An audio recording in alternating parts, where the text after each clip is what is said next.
Karibuni. Welcome to our show tonight.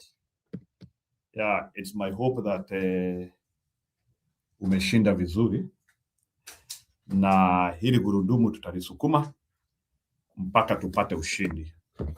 So I appreciate you for always being part of my channel or our channel. Na ni asante sana kwa uamuzi ambao tulifanya to start a show by ourselves. So that is why I don't take it for granted. Having a show is very important. Yeah, having a show is very important, especially hii wakati ambayo tunataka kurejesha taifa letu.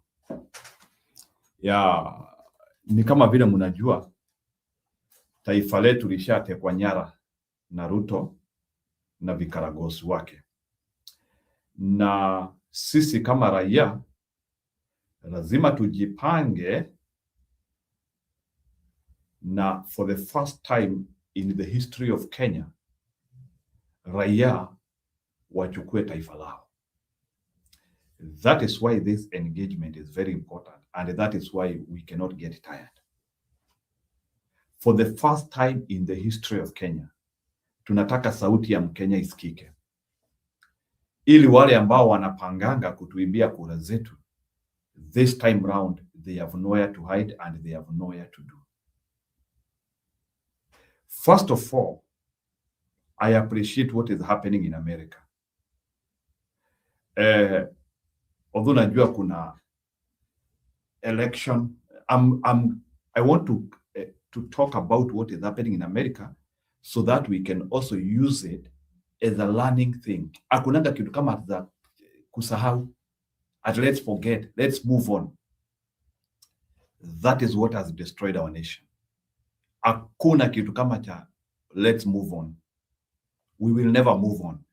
If there is criminality which happened in 2000, we have to investigate it.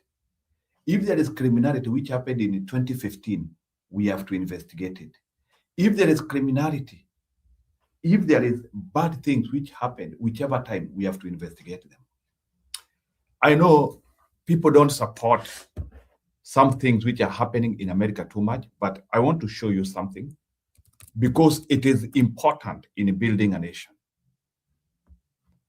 Anything which is good, wherever it is coming from, I appreciate it. So wacha niwaoneshe kitu.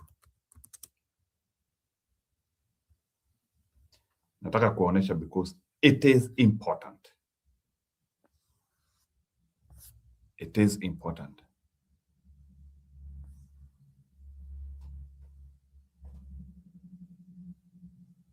It is important. And this one is not about witch hunt. Things happened in this place, and we are now seeing things happening in our own eyes. I hope I will be able to get a good narrative. Let's see. Election day. Yeah, well, obviously, Fulton County officials and the state delegation, which I'm a part of, were extremely alarmed by this. I have to stress what I know so far is unconfirmed rumors from officials talking to each other. But what we've heard is that let me look for.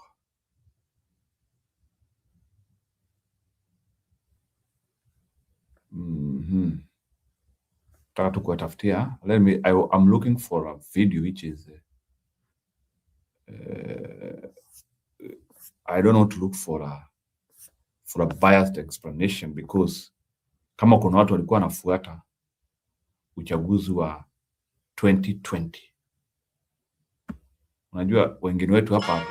I wanted the word cuppa as in cup of tea. I thought it would be great. I want us to teach ourselves something. When I saw that we have some more on the breaking news as the FBI has raided an election office near Atlanta. The FBI does confirm agents were executing a court-authorized law enforcement action at Fulton County's main election office. This is in Union City, Georgia. It's part of a, quote, ongoing matter. Local lawmakers arrived at the office as that raid was ongoing, saying the word they're getting is that this is coming straight from the top of the FBI. Well, obviously, Fulton County officials and the state delegation, which I'm a part of, were extremely alarmed by this. I have to stress what I know so far is unconfirmed rumors from officials talking to each other.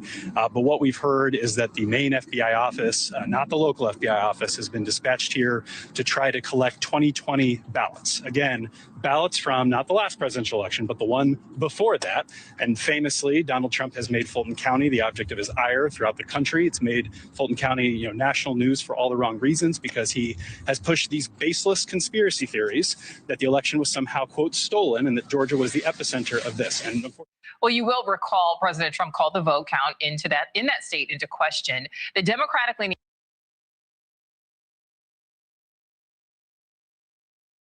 Anyway, what happened in 2020 in Georgia, it was laughable. They postponed the counting. They pretended that there were water and sewage leaks, which was not true. And there were some ballots, they wanted them to bring them inside, and they know what happened. And they are revisiting it. This is what we call justice. They are revisiting it. Even us Kenya, lazima tufike hii level whereby hakuna story ya kusema we are not going to investigate any ills. We have to investigate any ill, whichever the date happened.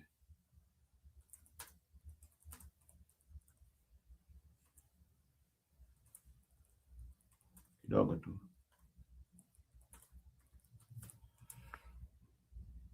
Yeah. That is the issue. And I'm so proud that this administration has decided to investigate what happened in Georgia. Najua sababu wengine wetu hapa hatutakangi kuaccept reality. Hata nyinyi mtaanzia kusema ni conspiracy. It is not conspiracy. Any person who understands how things are done knows that Georgia election was stolen 2020. That one comes without us saying. It was manipulated. Wacha niwaoneshe how the election was stolen.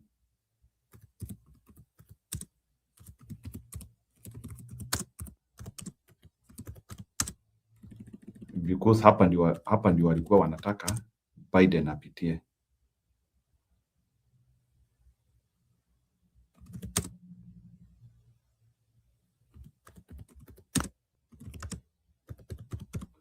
Nataka muniambie what nonsense is this?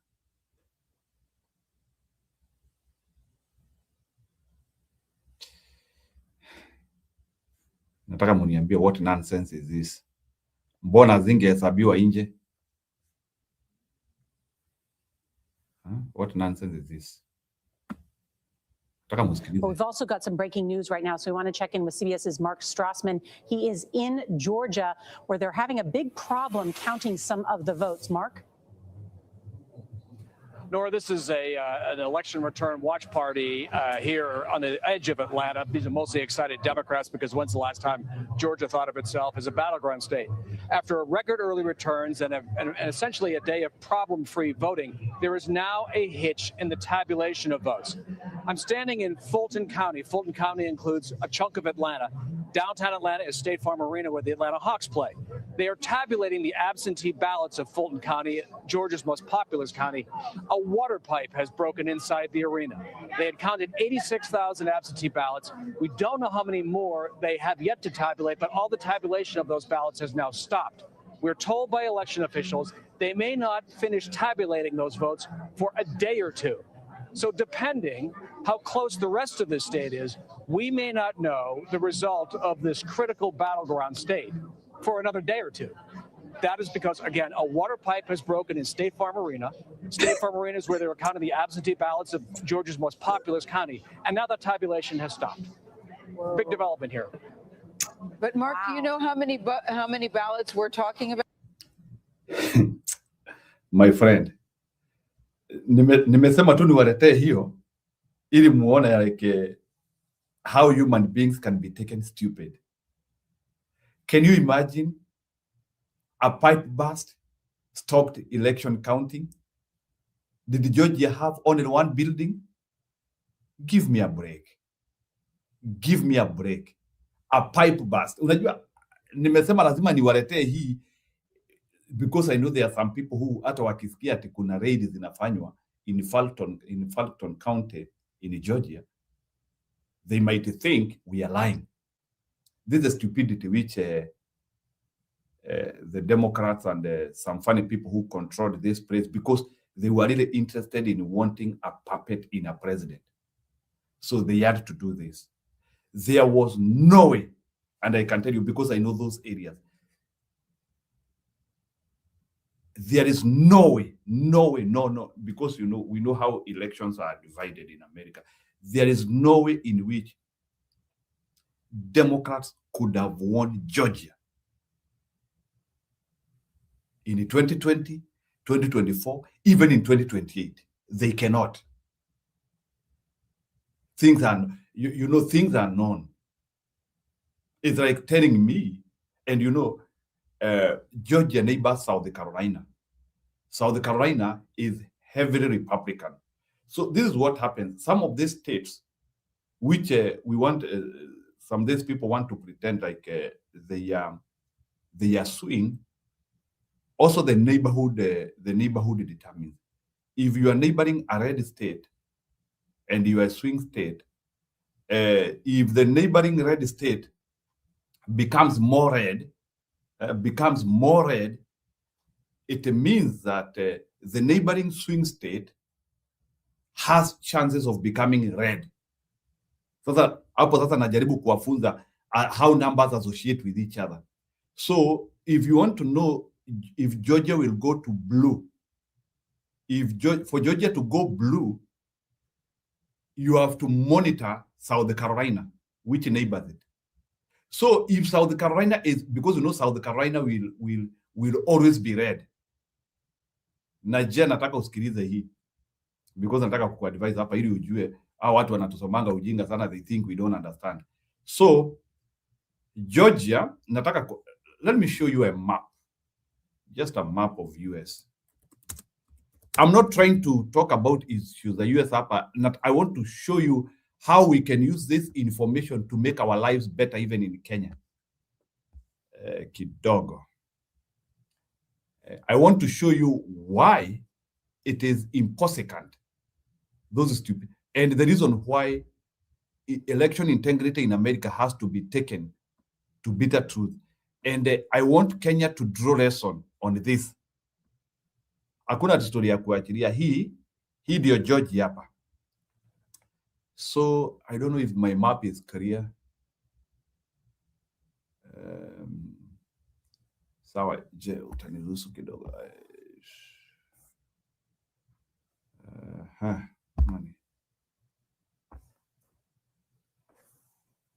So I don't know if my map is clear. Anyway, that is my map hapo. Georgia is embalmed. Kuna kitu nataka, yani Georgia is in between South Carolina, Alabama na chini yake kuna Florida.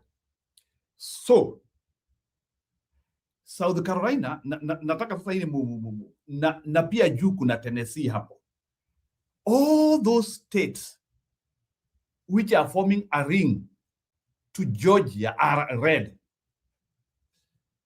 It is impossible. So for Georgia to become blue, ni kitu na mseme sijui ati watu wanahamia town sana, because you need to know that first of all, the influence of this ring, which is red, means that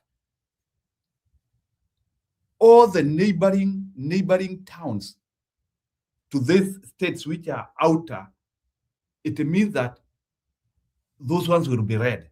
So the only place you will have blue ni yuko ndani ya Georgia. So such a state like Georgia, it is impossible for it to be blue.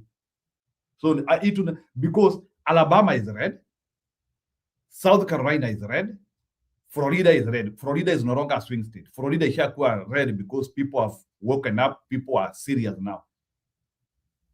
So how can Georgia become blue? And it is in a ring of red. So that's one of the way to detect that one was a lie.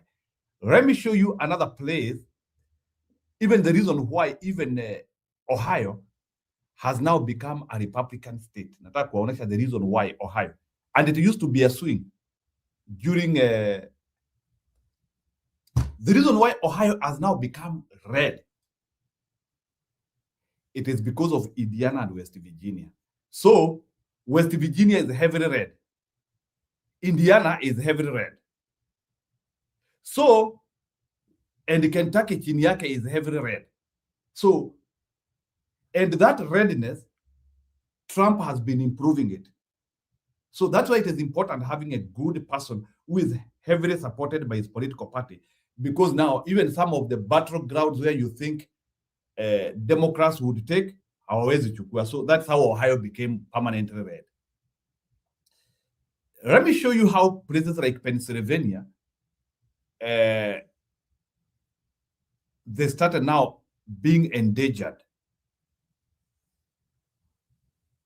Unaona sasa Penn, again, if you take Ohio, chances of Pennsylvania tilting is also more. So in other words, let me not go to the extent of that because najua mfurahi. But I wanted to explain here is that 2020 election was stolen in America. But tu ni mujinga tu tasikia akisema an idiot. They needed the presidency of Joe Biden so much, and they did whatever they did. But thank God, such things will never happen again. Yeah, if Democrats have to win, washinde harari, we have no problem. Who to draw lessons? Yet is a gone case. So let me see what you're saying. Corruption is still corruption, no matter where we reside, regardless of party affiliation. People should call it out. This can happen to any party, Democrats or Republicans. What we witnessed in 2020 was a horror show from Arizona, Pennsylvania, Georgia, Nevada, etc. for 4 years. And they stole the election and they made life a hell for everybody because that is what they wanted.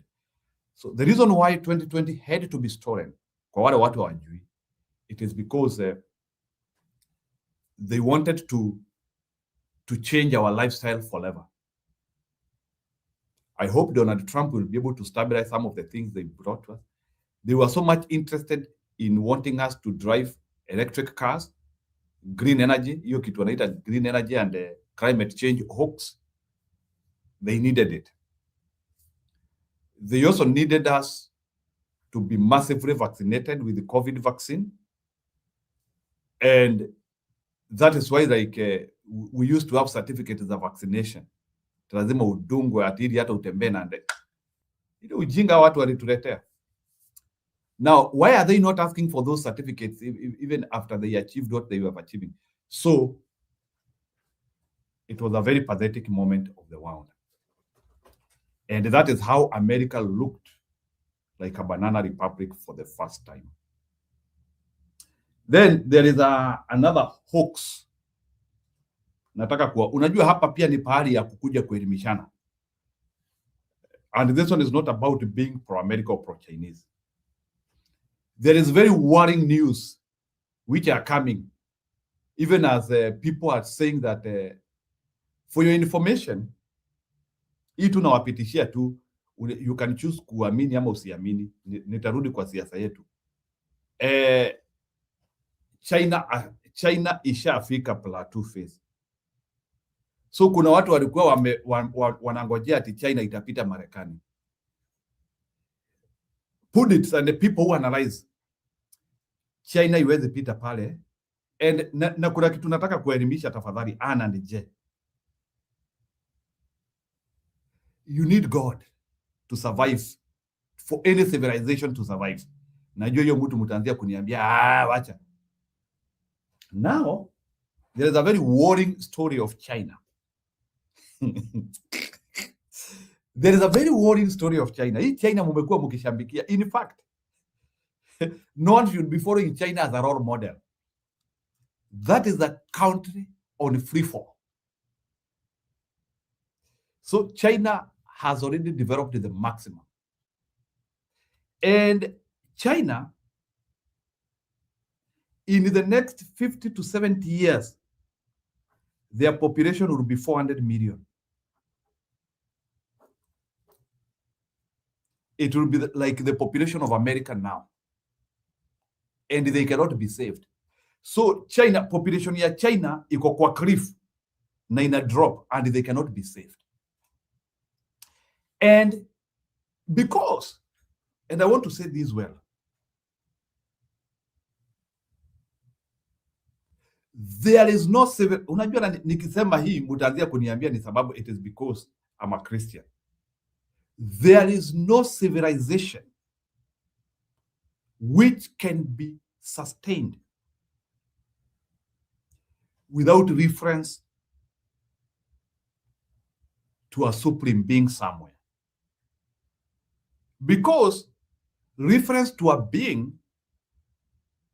is what helps you to set roles and rules of how you want that nation to be governed. So China has developed and has reached where it has reached. But the whole civilization is collapsing. Najua kuna watu wataanzia kuniuliza, China is collapsing? My friend, China has just reached the peak and started. In fact, it is the only nation which will collapse so quickly. So the ideology, the thinking, in fact, even Russia is a little bit better. At least Russia kuna vile iliweza kufika kwa hiyo plateau phase na ikarelax hapo for some time. But China is not sustainable. And there are so many reasons na nitakuja kuelezea hapa kidogo. Nimesema niwaambie, so China in the next 100 years their population will be 300 million. So their population will collapse from 1.4 billion, which they have now, to around 400 million people. And that's how that civilization will collapse. So there is no hope in China. And there are so many things which are happening, which are making that civilization not function. It is something which and they cannot be saved by the, and it is not the fact that I'm either pro-China or pro-America. It's not about that. I'm telling you facts. So the only country which can achieve civilization is India. India might achieve civilization. Even Japan, people thought it could have achieved civilization, but it couldn't because they were too much atheistic. And forget about one-child policy. One-child policy is not enough to destroy a nation. There are other ingredients for, because even if it is one-child policy, the deceleration could still have lasted like for 400 years. But this Chinese civilization is not even lasting 100 years because of, and that's what I'm trying to tell you, atheistic nations. And that is why even Europe is collapsing. How long has it taken? Nataka area kuja hapa. How long has it taken for Europe to collapse? Once Europe became atheistic, it has not even took them 10 years to collapse. Immediately they closed churches, they have just collapsed. Najua kuna hiyo mtu. So, and that's what I'm trying to tell you, even if Africa has to develop, lazima tuachane na hiyo ujinga ya kusema lazima tufunge makanisa. So if Africa cannot develop with its spirituality, Africa afadhali ikae venye iko. They are good where they are. Yes, I'm calling Ellie here to discuss that because it's a very worrying trend, because tunaambiwa ati for you to be civilized, you have to live you are religious and your values. It is not true. Japan is collapsing, yet they cannot take immigrants. Japan right now, they are around 140 million people, and their population cannot pass that stage. So the only thing which can save Japan is humanoids, robots. So Japan is thinking of how to bring robots to help them work. They no longer want human resource because they cannot produce human resource any longer. And they want to remain a pure nation. America, on the other side, is a nation for everybody. And they are still having that small trend of population increase from its own native people, which is okay, or earlier immigrants. So hiyo ndio ile shida iko kwa dunia sasa. So nimejaribu tu kuwaonesha ile tu shida iko kwa dunia. Many people had hope with China, but shida ya China ni hiyo. Lack of, and I'm saying it with a lot of strength. China, that lack of a deity has made things not, and I will come here and explain to people here importance of deities in life, importance of a deity for civilization. Unajua tuko hapa tuelimishane. Even the time when Egypt was the mother of civilization, they used to have gods, god of fertility, god of what, god of what. You cannot survive as a civilization without God, however you call him. You need God for a civilization. You actually don't need God in the time of plenty. The reason why God is important for a civilization to function, it is because a deity is a reference in times of tribulation. That is where you retreat when things are not working, and you recharge and go back. In Japan, because of lack of data work, people retreat to suicide. That is why suicide in Japan is so high. Away from that, wacha nirudi sasa kwa stori za Kenya. So mtu asikudanganya ati tuachane na Mungu bana. Kuachana na Mungu bana ni kutafuta kifo. Yeah. So I'm usually very proud nikiona akina Eli, not Eli, nikiona akina Roba na Budi wakikuja hapa Saturday wamevalia zile tai zao. I value that very much. So please, even as we admire people who do not appreciate God, know that kuna pahali wanagonga mwamba. There are so many things you cannot actually. Na leo nitawaambia importance ya Mungu today. Yeah, and I hope God is going to bless me for telling you his importance. Hii lazima niwaambie. Leo nataka kuwaambia umuhimu wa Mungu. Unaona Mungu, the exact reason you need God is just because of who Ruto is. Leo nataka kuambia umuhimu wa Mungu. Let me tell you, if Kenyans today we didn't have God, we couldn't have sustained Ruto up to this time. Whatever Ruto has done in Kenya has enough reasons to make us lose hope and even hang ourselves. But we hold. Tunasema, we believe in God. Hata tumaliza. By the time it finishes us, kuna kakitu katakuwa kametokezea. Yes. And you might not believe, but I'm telling you, the exact reason why you need to appreciate God more, it is because of Ruto. Without God, we couldn't have faced 2027. Immediately when Ruto becomes the president in 2022, and we are very much frustrated, and we didn't know, na sijui kama nimesharing, and we didn't know what future held. Some of us like me, who had to mourn and eulogize for 3 months, we derived a lot of hope from God.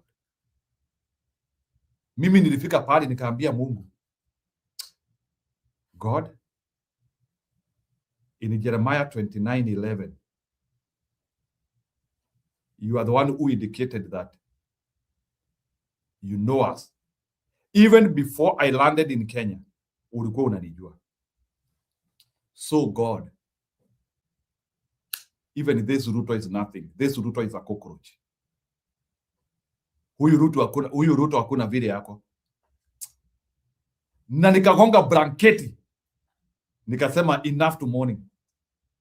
Nikagonga blanketi nikasema let's now move on. Reference to a deity can actually return you from sorrow, from desperation to hope. That is how I'm giving you my journey of accepting reality that Ruto is our president. It is because of God, and God gave me that assurity that 2027 things will happen and he will get out. And I have a lot of assurity. By the way, let me tell you, Anne, siongei kama this one. I'm not speaking like Prophet Owol. Huyu ambaye anakujanga anawaambia. I'm telling you, na mutakuja kuniambia hapa. Na mutakuja kusemanga njino na amekuwa akisema hiki kitu hapa. Let me tell you, nothing can save Ruto. Na nimemaliza. Nothing can save Ruto. Not even stealing of votes, not even lying to Kenyans. Na nitoe kote. Unajua hilo wakati naangusha vitu kubwa kubwa, nyinyi mnaonanga ni kama nacheza. And I'm not unajua saa zingine shida yenu shida yenu muna you people you think like kuna madawa anatumia. Huyu jamaa hii hope anatoa. Unajua saa zingine nyinyi watu mnafikirianga kuna madawa anatumia. Sio madawa. Ni kuamini. Because I believe God did not create me to come and suffer in Kenya.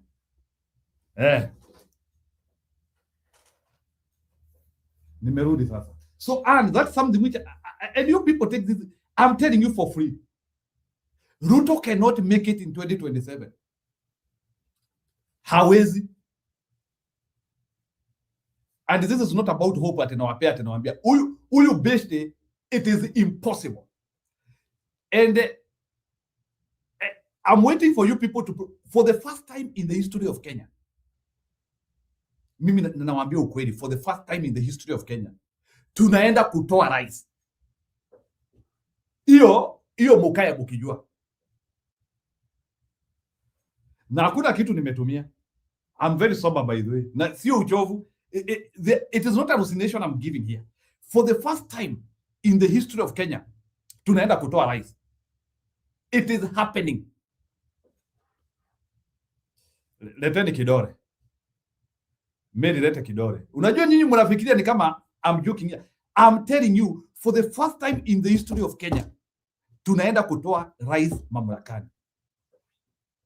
Hiyo nayo inatendeka.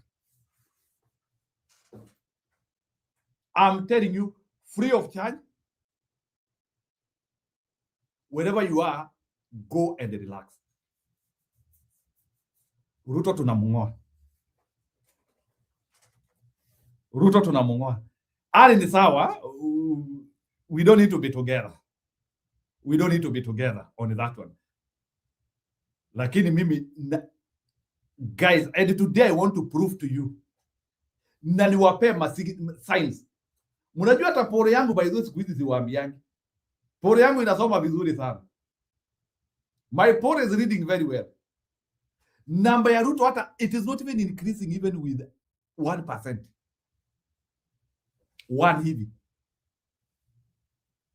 Today I want to give you 5 signs of regime change in Kenya. Na yule ataingia studio akuja disapprove hiyo. Alafu sasa ningoje muingie. Today I want to give you 5 signs of regime change. Leo nataka kuambia mambo 5, dalili 5 zinaoneshana Ruto anaenda nyumbani. Hey, ni wacha na unanikimbiza aje? Leo ni kama kwa kanisa, leo lazima mukae hapa mnatulia na wapea dose pole pole. Today I'm giving you 5 reasons why Ruto is going home. Number one,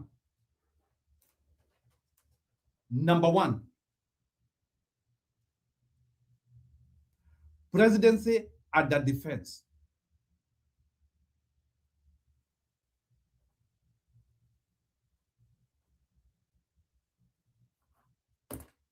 What do I mean by presidency under defense? Once you see a president defending himself, kwisha. That is the beginning to the end.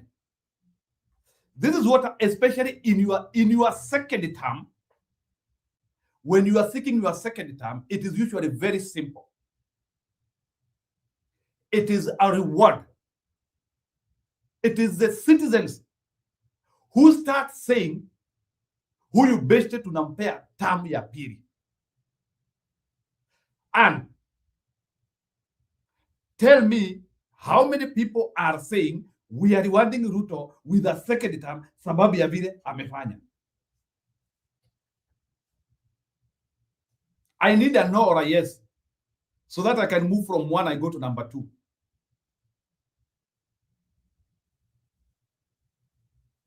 When you are already a sitting president, you don't start with a defense. If you start with a defense, some other things have to work right. And tumekubaliana hapo.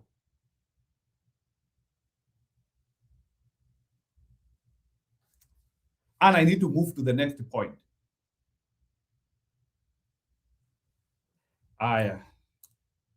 You don't want.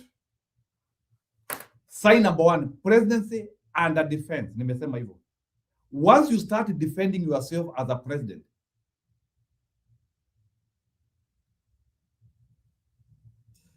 Anio nishamaliza. Wacha niende number 2. Number 2, the reason why Ruto is going home.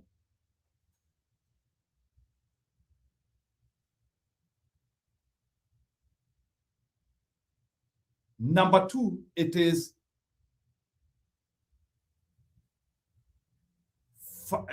heavy fact checking. Heavy fact checking. Heavy fact checking. Let me ask you a question. When Kibaki used to give her speech, how many people used to fact check Kibaki? Na hapo Ubako, we used to call him Ubako. Immediately Ruto speaks, you have to go inside or you have to start auditing what he said because chances ya uongo ni high.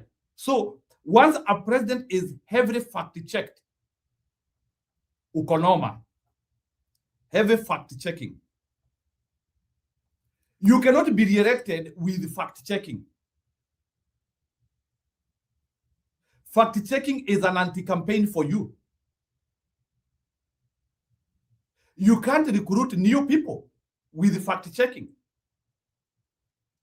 That one I will not explain. That one is common sense. Number 3, heavy one. Kuna kitu when presidents speak, every time when a president speak, kuna kitu inaitwa transcript.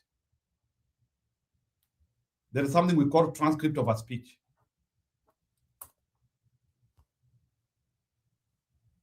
Tell me how many transcripts za Ruto mumesoma?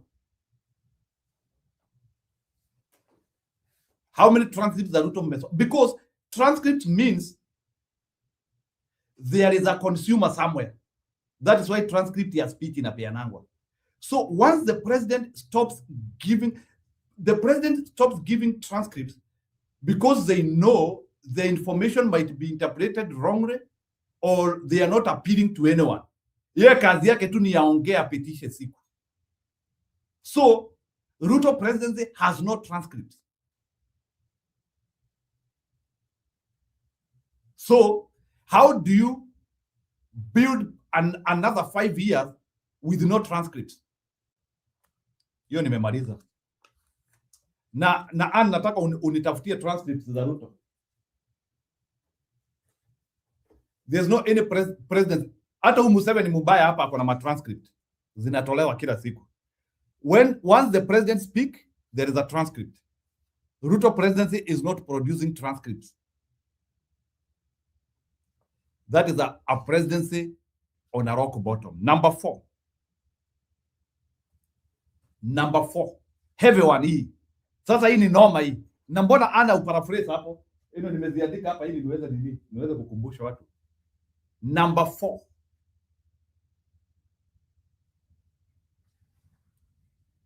An ending appetite for money.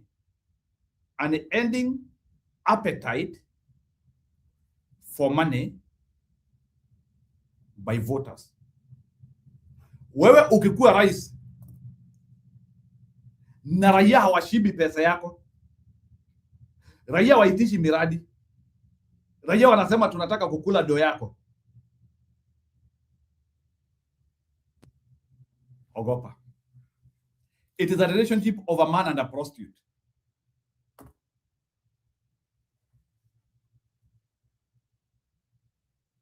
The man knows he is there na jioni yako kwake. So hiyo storia raia awashibi pesa ya Ruto. He should be worried. He should be worried. Hata na nataka kuwapea example na wamama, sababu wamama mnaelewa sana. Hata wewe mwanaume ukifika level as a man, uone msichana ama mama hashibi pesa yako, no matter the amount of money unapeana, bro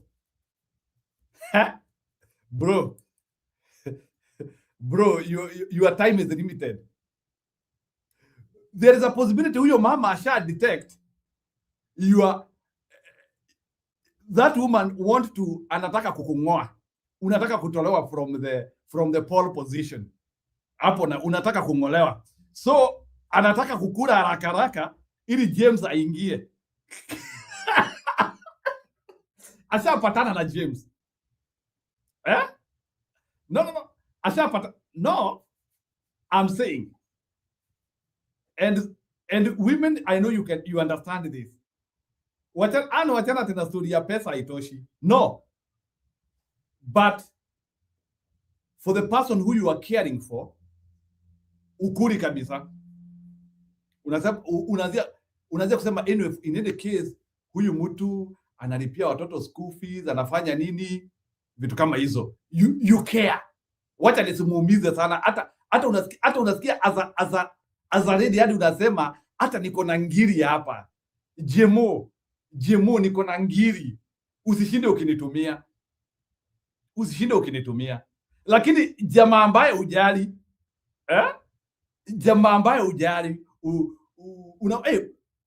mbona hujatuma pesa leo wewe? Who do you take me for? Ebu tuma do. Mimi sitaki hiyo mchezo yako. Nitumie do, ama unafikiria tutakula nini? Ulikuwa unatoa tuteseke, ulikuwa unatoa tukufie huku kwako. Unakimbizwa kama baiskeli ya kuibiwa. An ending appetite for money. Sasa you can imagine Wakenya wanakula do ya Ruto and they don't care other things which he is doing in the government. They don't care. Ni kukula kumumalizia, ending it. Haya, waendelea tu. Ruto una habari. Wakenya washapata a new babe. Kenyans have gotten a new babe, in quotes. Na huyo new babe anaingizwa 2027. So huyu beste sasa ni kumumalizia, sasa kuchukua vizuri sasa. A new babe is coming. A new babe is coming. So lazima huyu ambaye sasa ako kwa shimo saa hii akulwa kabisa. Ili sasa new babe akikuja sasa wewe tu unavaa matambara na huko sasa. Haya, number 5. Ni tuko pamoja. Ama tu na don't listen to my comic statement. Listen to the points I'm giving. I'm just trying to give examples so that I'm trying to relate with life issues so that you can understand it. Na msianzie kuona kama ni fani nafanya hapa. Ladies understand that what I'm telling you. Ukiona msichana ashibi pesa yako, bro. Ukiona msichana ashibi pesa yako, unaondokea hapa. Number 5, the heaviest. Number 5. Lack of international appeal. Lack of international appeal.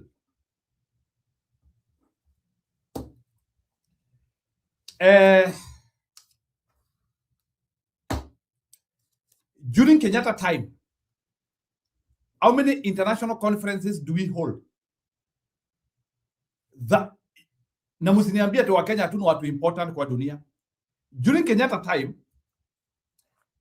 huyu besti anaitwa Mukisa Kitui, for the first time alituletea mkutano ya UN Nairobi. So it is during Kenyatta time. So tukaletewa mkutano ya UN Nairobi. Ile meeting ambayo hata Jack Ma aliletwa.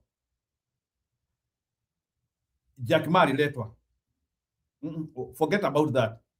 Hiyo mkutano ya Trump, it was not a conference between Trump and Ruto. I need a meeting between Ruto and Trump where they are talking issues and they do a press conference. Wachana na hiyo ya Ruto akiwa na wengine.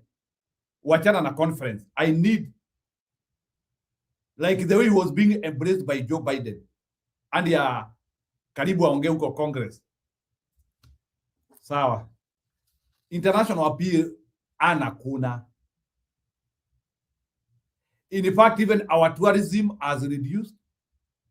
Na sio COVID. Na vitu. Even America is saying it is going to raid Kenya. Especially juu yao Wasomali wameiba pesa. So, for the first time, Kenya is not appearing in the books of the world powers. We are appearing in the bad books of fraud. Kuna watu ati kuna pesa imeibiwa pahali na iko Kenya. So, any appeal which Ruto has in the international world is to try to rescue the name, not to seek for collaboration and to work more. Is to look for how to appease these people and to hide evidence. That's all what he can do. And I don't need to tell you, there is no any presidency which can survive that. Hata ikuwe ni ya nani. There is no any presidency which can survive that. And Mungu atuweke hai on August 2027. Mimi napima suti ya inauguration. We will be inaugurating a new president in Kenya in 2027. And fix us, there is the extent in which you can lie. There is even these people who are called, they are called who? Not negotiators. hawa watu wa kukusaidia kutengeneza jina. Unajua Ann, hata unilipe ni advertise Mavi, siwezi enda kuambia watu ni chakula. So there are things which are beyond lobbying and advertising. Mavi will always remain Mavi, even with advertisement. Hata ukiipaka manukato, hata ukispray ili isitoe hiyo harufu ya urea, it will remain Mavi. So Mr. William Samoei Ruto is serving his last days in his presidency. Sijui kama mmenisikia hiyo. Ruto hako siku zake za mwisho. Let me look at a calendar ili tuhesabu siku zile amebakisha. Wacha niwaangalilie Ruto amebakisha siku ngapi. Nataka kuhesabu. So 2027 date of Kenyan election. Nataka tuhesabu na nyinyi. Kenya election 2027. Kenya election date 2027. So Tuesday, August 10. So August 10 ndio siku ya uchaguzi. So August 10 na tutaanzia kuweka countdown hapo 2027. And today is January 29, 2026. So let me tell the computer how many days are there between August 10, 2027 and today. Just ambia copilot hivyo itakupigia hesabu. Siku hizi unajua kuna AI, so AI inahesabu. Yes, how many days are there between August 10, 2027 and today? Copilot inaniambia 558 days. 558 days. I tell Copilot convert it in years and convert in years. Hii ndio uzuri wa AI and convert in years. Na najaribu kuonesha how many more days are remaining for you to still feel Ruto's pain. It is 1.53 years.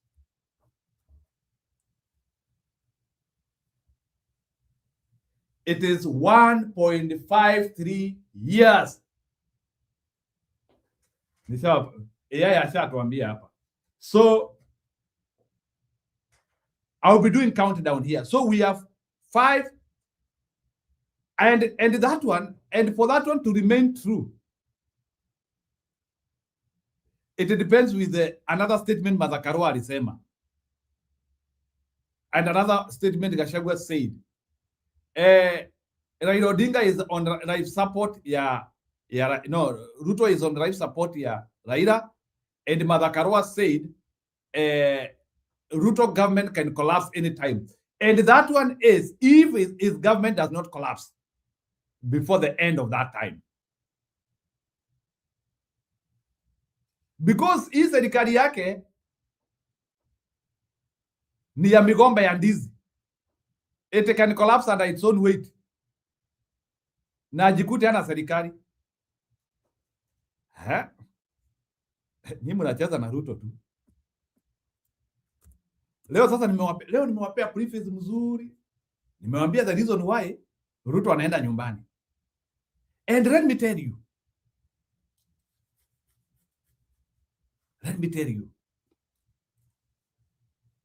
Unaona pia kitu ingine. Hii population ya these young people, whichever the percentage will vote, na musitishiwa ati musiatia ati kutishwa ati kuambiwa ati watu wachukue. It doesn't matter whether watachukua kura ama watachukua. The ones who will vote, I want us, let's work with the number which will vote. Unaona hawa, the young people, hawa watu pre-40 years old, hawa watu pre-40 years old, the ones who will vote, bro. Bwana,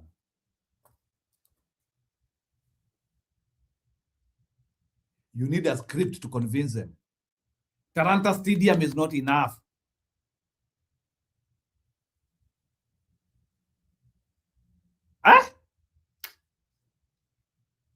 Nyota is not enough. You ujinga munaita nyota, ati unaanzisha nyota and you think, my friend, let me tell you, and watu tu wako manyumbani tu wanangoja. Watu wako manyumbani wanangoja Ruto. Wanamungoja.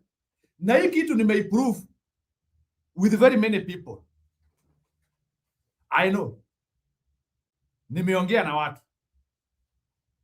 watu wanania, like there is an old person somewhere ananiambia wiki moja inaisha, anaenda na kuna pale anawekanga nini yake, ID yake na kura yake. Ananiambia wiki inaisha, anaenda anaichungulia.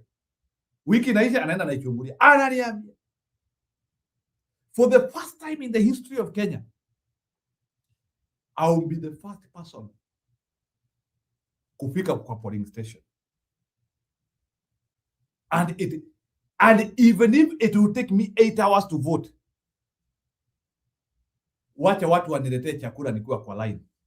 And that is what is going to happen. And nataka kuwapea prediction ya 2027. 2027, people will be so much interested in getting Ruto out of power that people will even be cooking for people who are voting. Utakuwa unakuta yani uko kwa kiu na umegongwa soda, bro, kaka ungoje. Umegongwa maji, kaka bro ngoje. Uweze toka hapa. That is the amount of mobilization which will be done. Nawaambia vitu na ukikuja kuona hizo vitu usikuje, you will come and say, you said one time in his hallucination. I'm telling you, for the first time, watu watapikia ugali kwa kiu. Haya, let me tell you, people are determined to get Ruto out of power. That is the emotion in Kenya. I have detected it. And my survey is giving me 87% of Kenyans are ready to get Ruto out, the willingness to get Ruto out of power. The number is at 87%. That is not a number which can save you. Bro, Ruto anaenda nyumbani. The amount of motivation in Kenyans, the enthusiasm level of Kenyans to get Ruto out, it's extreme.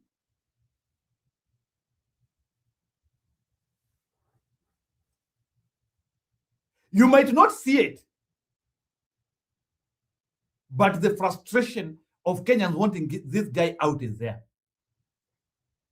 Watu ni kungojea wanangojea. Ni vile like in Kenya, we are never confident. I wish our country was like countries like Japan and other countries where you can call a snap election to test your popularity. Unaona kama sasa Japan, Prime Minister wa Japan anajisikia because sasa aliingizwa na parliament, sasa anataka sasa kuprove ako na nguvu. Ameitisha snap election, anaambia watu sasa kujeni mpige kura sasa. Yule anitaki, nimempea opportunity ya kunitoa. Au ni wale watu wanajiamini bwana. Kama Ruto ni munoma, ebu declare election saa hii. And if Ruto is, no, let me tell you, if Ruto was confident he is going to be re-elected, no one does not, you can declare election anytime. Ambieni Ruto aitishe uchaguzi saa hii. Tuchaguane ili tumupee hiyo tamu yake ya miaka 5 haraka haraka. Tumugonge haraka haraka, aendelee haraka haraka. By the way, He doesn't need to wait for 2027. Kama akona hiyo kura anatuambia hivyo. Si anasema ako nayo. Si aitishe uchaguzi saa hii tumugonge hiyo miaka 5 haraka haraka aendelee. Why wait for 2027? Suitishe uchaguzi saa hii. Tukugonge hiyo miaka yako 5 haraka haraka uendelee. But Anna, you aware you can call a snap election? Kama unajiamini. Itisha uchaguzi saa hii tukuchague haraka haraka uendelee. Yeah. Ruto, you don't need to worry kutuambia sijui au watu wajipange. Ruto, itisha tu uchaguzi saa hii. Tukuchague sasa ugonge miaka ingine 5 na tukuongeze. Ukitaka. But let me tell you the secret of getting more power. Sababu naona Ruto is interested in wanting to rule Kenya more. Ruto naona Ruto anataka term 3. Nataka kupea Ruto secret ya kupata term 3. If you want to, because other people have gotten. If you want 3 terms, unaitishanga snap election. Just call for a snap election.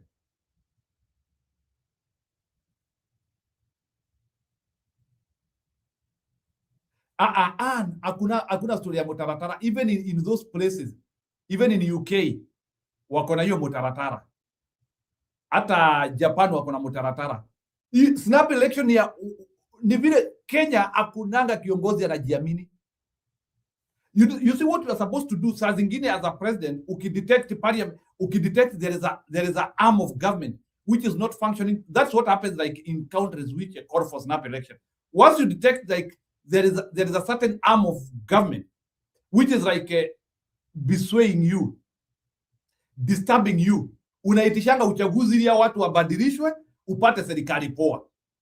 That is the importance of a snap election. Importance of a snap election is to mainstream your government to your ideology. In fact, kama Ruto anataka kutupeleka Singapore vile anasema, aitishe snap election saa hii tumpe watu wa kutupeleka Singapore.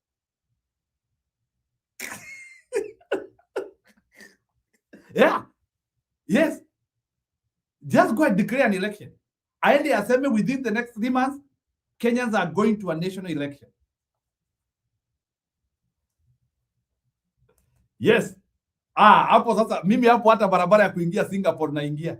Nasema Singapore tunaenda. Singapore tunaenda. Singapore sasa nitaanzia kusema tuende. Yeah. Ruto sasa anzie kusema we cannot wait for 2027 to go to Singapore. Tunataka kwenda Singapore saa hii. And we cannot wait for 2027 to go to Singapore. So let's have an election now. Tujue ni wangapi wanataka kwenda Singapore. Yes. Tuletoe uchaguzi saa hii tujue how many Kenyans want to go to Singapore saa hii. Tuchague ama tuchague viongozi wa kutupeleka Singapore. If that warrants more. Anyway, wacha nirushie Stone PK link. Haya nimeranti ya kutosha sasa nimewapea maneno ya wahenga. Kuna story nyingine nimeacha? I don't even need to play a video for you. Naona Anne leo anacheka. Najua Anne leo najua unafikiria nimekunywa. Najitambua sana. Wacha nirushie Stone PK link. Alafu tuendelee. So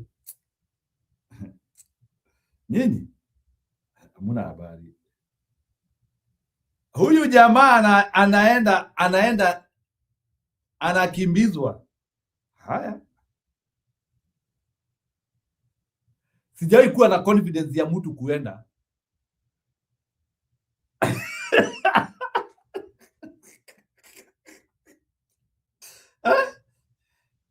Ni bwana. Tunataka kupea huyu best watu wa kwenda Singapore bwana. Alete uchaguzi saa hii. Na ile kura atapata, si unajua ndio wale watu wanaenda Singapore. So Ruto awache kutuwestia time bwana. We want to give him Singapore generation.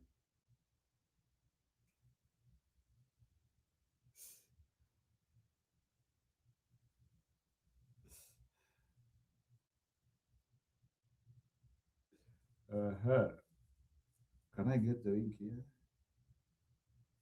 Yeah.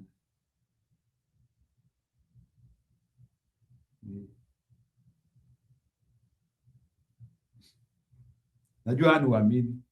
We need, without this energy. Sasa mnataka tutukae hapo tukua gurume tunasema ati Ruto anashida. Anashida wapi? Kwani sisi ni who can vote for Ruto? In fact, if you kama wewe kichwa yako inakwambia unapigia Ruto kura, bwana wewe you are a sick man. Uko na mental disorder. Kama unapigia Ruto kura, mimi nisikudanganye, uko na mental disorder.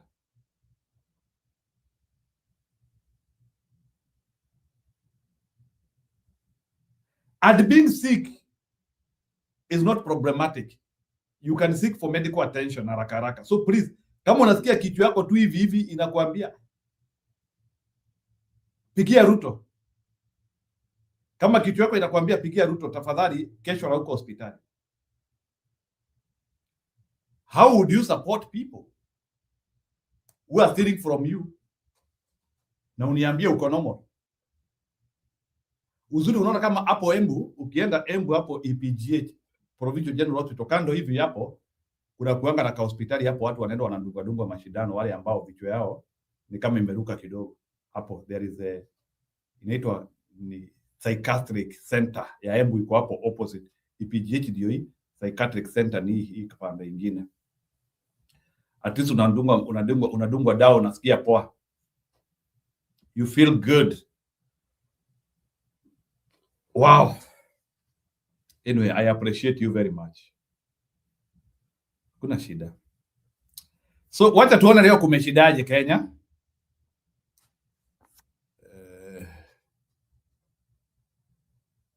Kilima land demolitions in Njiro. Northern Kenya versus Gachagua.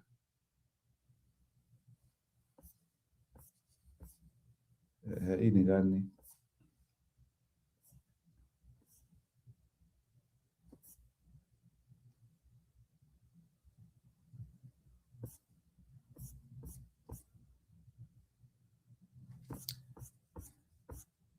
Ni kama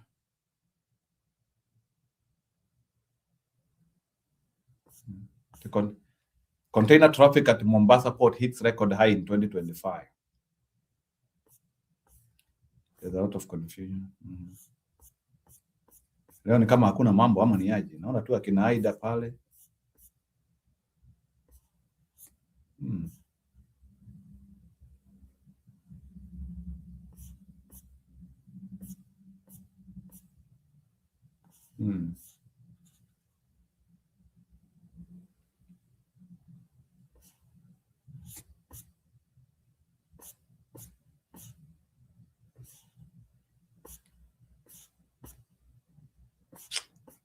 Hakuna news ole wao. Kumbe upinzani venye walikutana jana. Embu governor. Hebu niwaekee huyu mjinga wetu.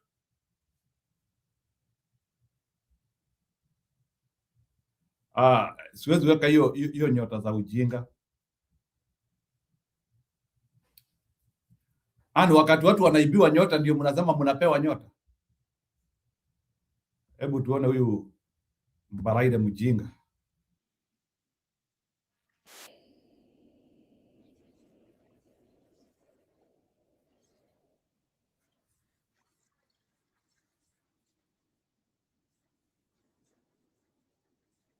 Before a Senate committee on audit queries for financial year 2024-2025. Our political affairs reporter Grace Nganga attended the session and now reports. The Embu governor, Cecily Mbarire, came under intense pressure while appearing before a Senate committee. na huyo amekaa kando yake anaitwa ni Profesa Kamaria. Huyo ndiye finance officer, anaitwa Profesa Kamaria. Huyo anakaa hapo kando yake. Jinga sana. Where she was hard-pressed to explain the use of funds transferred from Kenya's County Aggregation and Industrial Parks KAIPS account. Because you have run out of money for mandazis, let's go and pick from KAIPS. We shall return on the day we have money for mandazis. Your farmers are waiting for this industrial park. How can it be the way the chair has put it, that you can raid that account to finance mandazi? We did not touch on the money meant to develop the KAIP. The money was moved from the KAIP account to the county's recurrent expenditure account with the governor and na sasa tuko na Senator Mujinga hapo wa Mundigi. Hata najua wa Mundigi ajui ni nini kinaongelelewa hapa. Embu. No wonder. Even history hata tungeijulia wapi, sababu unasikia. Wacha niwaambie the tragedy of Embu. Unaona Embu? Juu senator wetu ni Mujinga. Hii story hata si aliraise noise kelele. Senator wetu wa Embu ni mfanyikazi wa Mbarire. Kama hamuna habari. He doesn't know what oversight means. Senator wa Embu. Yeye kila kitu ya Mbarire inakuanga kukubali. He has no capacity to question. So, Senator wa Embu ni a county employee, in other words. So that is the tragedy we have. Tuendelee sasa.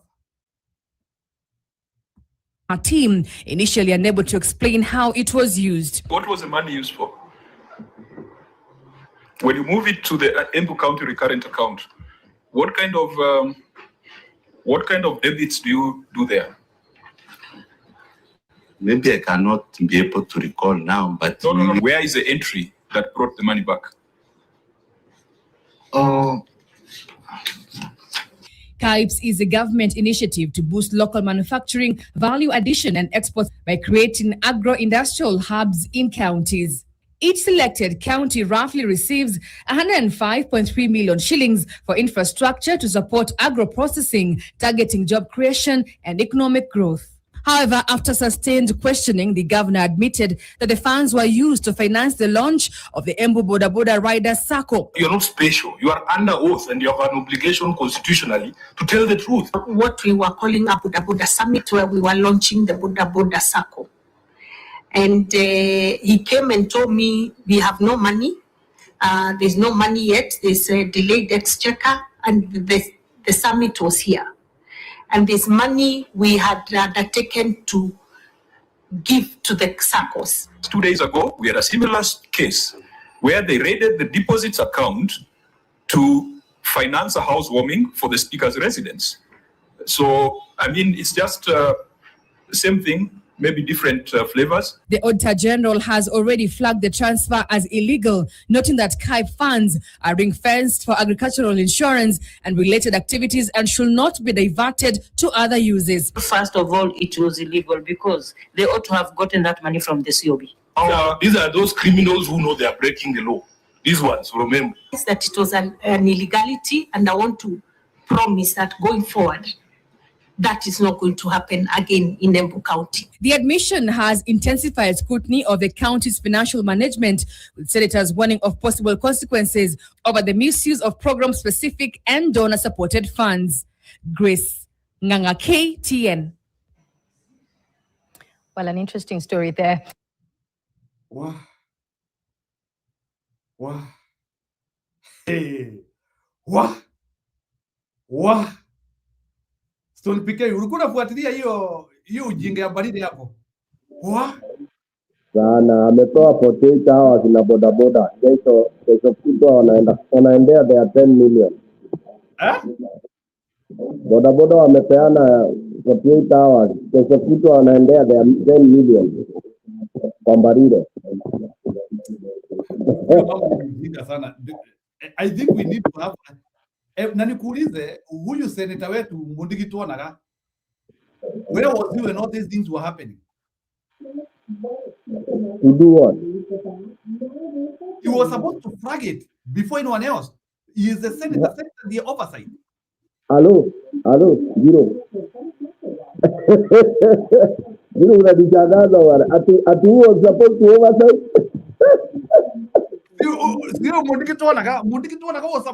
He was supposed to make noise. I know he is a county employee. Mudigi ni county employee. He has no capacity to oversight. But these are the gaps which we need to understand. It is sasa Stone PK is sasa. I'm actually very frustrated. You are going to Kiambena, nilikuwa nikifikiria hii ya Senate ni wetu tulikuwa tunafaa kukupea, lakini ni sawa tu. I'm a bit frustrated. Mnaweza nikatia 10 million ya campaign. Ati? Mnaweza nipatia 10 million ya campaign. Nani amekwambia hatuna pesa? Because I'm not corrupt. Unajua sisi kuambia 50 million. Kitu ya Senate tunaweza campaign na 10 million. Because unajua hao zile diwizi. Okay, mimi nitoe milioni moja. Atoe milioni. You can get even 20 million here. Ana atoe milioni ingine. Hao watu wote wako hapo. Je atoe 1 million. Si sasa tuko 4 million already. Salome milioni ingine. To rescue them. Unfortunately, we have a serious gap in lending, and why I laugh, it's not that you and me know that guy, I mean, it is a shame. It is a shame even to say we are tremendous country. Because mtu akakuulizaje, what happened? Because, when you make one mistake, you can be forgiven. But hata tukiambia watu tumesoma ama tuna leadership ama ikokweli leader, unaweza convince mtu kweli, because akifanya peace camp anaangalia kwanza kamera wako, alafu anakimbia pale anaangalia yes wako huyo anaitwa Ruto, anasikia vile anaongea au graduate alafu narudi anarudi anasikia vitu vingalie ile seasoned politician how do you serious na by the way how to ni Mungu anamulika watu wanalia, people are crying, people ukiingia hospitali ya embu inaenda kukufa. In fact they told me once a patient ameingia pale anaanza kuandika pesa anaji. Can you imagine that is okay? Can you imagine? Jana juzi kulikuwa na mgomo ya hawa watu wa masoko wakisema there are so many clips kwa mtandao by the way ambazo zinatambaa about end, and no wonder all that has, and there was full denial from governor's office. Sasa angalia what has happened in parliament. Mpaka yani, and I'm so happy that hakuna mtu atasema mtu anaonewa Jiro. Hata hakuna mtu atasema ni gender, ati watu wanasema kwa sababu ni mwanamke. Okay? Alafu hapa kila mtu ataanza akiongea akisema mwendiki tuona. Yaani hizo ujinga kama zile za mlima watu unasikia wa matangi, wa manyanya, wa manini, ati single mother, yaani it is the high time people went to speak voters on quality leadership. And this is the year of revelation, unfortunately, some of us would want to be in the more critical positions, but again, the formula and the way to get there is different, That's why, like some of us want to choose from where you can really do direct impact of citizens, because they are the ones that are really suffering. Because when you see watoto wa nursery wanasomea kwa class ya mchanga and all that, and then here CDF, county na pesa and all that, personally my focus is where you have a direct impact. Because for example, if you have proper and great and courageous MCA, because Because hiyo pesa itumiki bila MCA kujua zero. Wacha mambo ya Senate. Senate anakujanga the history. Kuja when it has already been done. But MCA captures, MCA can stop that cost. County Assembly can stop any pieces of that kind of whatever. All right? And actually the county assembly should be the people's guardian. Hiyo mashirikani zote ile pesa yote hakuna ile shida. Unless MPs nao ni majialala ama wanakuwa bribe, then they share the money. But if you have integrity, people of integrity at MPA level, the counties will run like proper. That's really sorry. I didn't greet everybody else because we are on a very high level. So let me ask you a question now. Mbarire, that is the head of UDA party, and that is the person who has been walking down the lane, trying to tell us that she needed to win some of the seats so that she can rescue her position. And by the way, for your information, I have been following more information about that border summit. Other news, did you come about Bonastoni PK? You are aware of a guy called Wakagoto? I know him. Who is a proxy of Wambora anyway? Forget about that. Yeah. I'm hearing Wakagoto financed that summit with the 10 million. Ya boda. Yeye ndiye alitoa milioni 10. Sasa Wakagoto akatoa milioni 10 ya kupea watu wa boda. Naye Mbarire akaenda akatoa milioni nyingine 10 kwa development kit ya Embu akapea watu wa boda. Na hiyo boda sako ili receive 10 million. How is math here? Actually, alitumia that for extending, for withdrawing. It is stealing. It's direct stealing. Because it's like now, for example, the way when we were working with NGO and UN and all that, when you get funded by one agent, okay, you have to report. For example, if it is, let's say you have funding from, let's say, water and sanitation, gender-based violence, protection, doctors. You have, and you are going for the same money on the same doctor. If you get, let's say, funding from last year through BPRL, okay, and then you have UNFPA also willing to fund, you must declare to them, either of the parties, what you have gotten from this other. So that if your project is supposed to be $3 million, for example, then you get $2 million from donor A.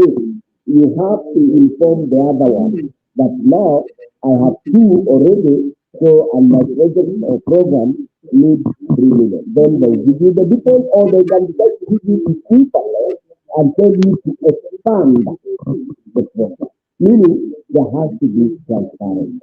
So what to do was the 10 million was funded by this other and then to use the same entity to grow to get 10 million. Okay? Why? Because you will not be, there will be nobody to follow and say that this function was double funded. Unaona? Sasa hii ni mambo ya Mungu tu, imekuja hapa ikatokea. You wonder why up to now. I think hata nikijia auditor general na bidii na kofi hata mjue baba anamhak. I think he knows how to catch this thing. He's going to fund, telling them. Yeah? So it is sad. And that is just one probably. We've not even listened to the entire program. I know from yesterday, he was quarreling, almost fighting and all that, and he was full of problems. Back to you. Yeah, meanwhile, check your audio. Kuna vile tunapata ni kama umewekwa kwa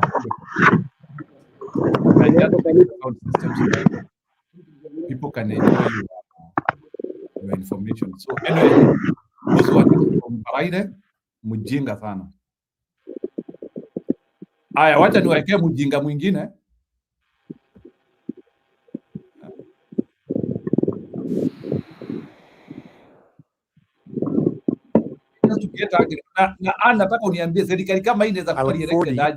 Tonight, the government is on the spotlight over its inability to curb wastage. NTV has established that Deputy President Professor Kithure Kindiki is planning to spend over 338 million shillings on air travel alone in the current financial year. This translates to nearly 1 million shillings every single day, spent purely on flying to other recurrent costs, such as food, fuel, office furniture, and other operational expenses. NTV's David Mudoka reports on the DP's planned expenditure for the current financial year. If there's one title the Deputy President appears determined to live up to, it is that of the President's wingman, quite literally. More often than not, Professor Kithure Kindiki is in the air, if not aboard a helicopter, then flying in high-speed jet aircrafts, moving from one destination to another, both locally and internationally. But this flying habit is now raising serious questions.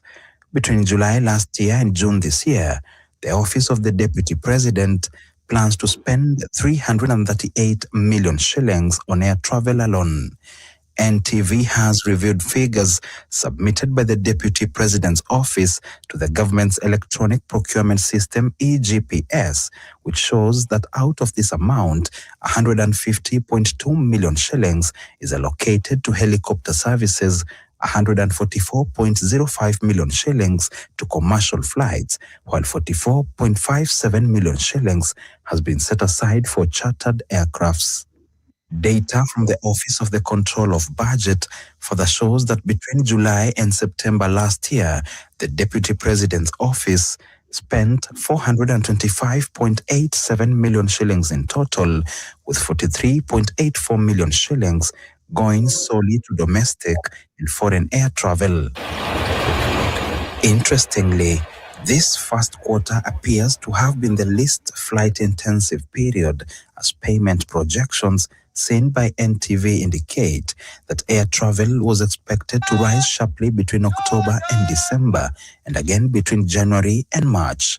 For helicopter services alone, the Deputy President's Office projected a total of 5,010 helicopter trips for the full financial year. Of this, 1,002 trips were planned for the third quarter and 1,002 trips for the final quarter covering April, May, and June 2026.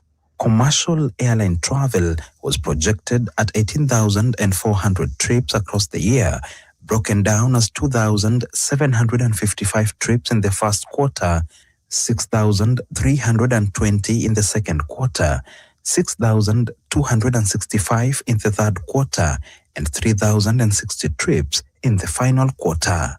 In addition, the office planned 4,600 chartered flights over the same period, with 725 trips in the first quarter, 1,475 in the second, another 1,475 in the third, and 925 chartered flights in the final quarter. When broken down, the numbers paint a striking picture, with 338 million shillings over 12 months, translating to approximately 928,316 shillings spent every single day on air travel alone. On some days, the figure could be much higher, particularly when chartered jets are involved. The Deputy President has been seen to have a taste for the finer things in life, and on several occasions, he has been seen using luxury aircraft for both domestic and international engagements.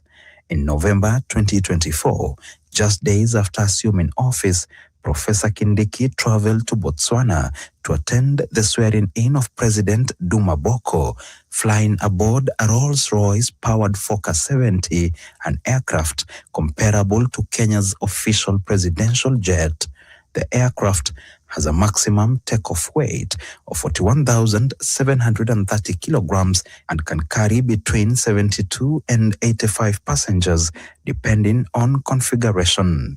These spending patterns are now fueling broader questions about government priorities at a time when many Kenyans are struggling with high food prices and shrinking household incomes. It is surprising that the government would put hard-earned taxes on non-important expenditures such as airfare, about 1 million shillings a day. This is a time that the government should be thinking about a stimulus package that will be able to shield the citizens from, number one, an oncoming drought, issues around education. They also raised doubts about whether the government is genuinely adhering to President William Ruto's directive on austerity and reduced public spending issued in the aftermath of the 2024 Gen Z uprising. Even before the Gen Z crisis, at the time of the campaign for 2022, there was that promise for prudent fiscal management. In fact, at the time, the popular phrase was, when you're in a hole, you stop digging. What emerges is the image of a government that says one thing and does another, pledging fiscal discipline, yet prioritizing high-cost travel, even as it struggles to deliver on promises made before and after the 2022 election. David Muthoka, NTV, Nairobi.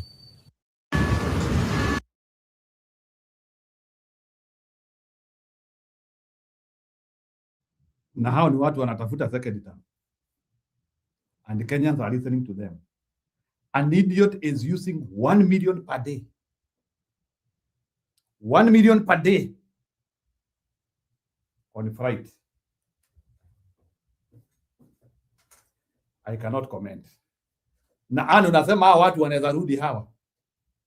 Hawa watu wanaweza rudi. Kindiki is serving his last term. It is impossible. Hata kama Wakenya wanajichukia aje bwana. It is impossible. Wewe toka usikie why is Kindiki behaving as if he is the first deputy president? Hata akina Saitoti mmewahi wasikia wakiwa na hizo viti. Umewahi ona akina Saitoti na budgets kama hiyo? Mudia Wori was a deputy president, was a vice president in Kenya na akina Karonzo. Umewahi sikia story kama hizo?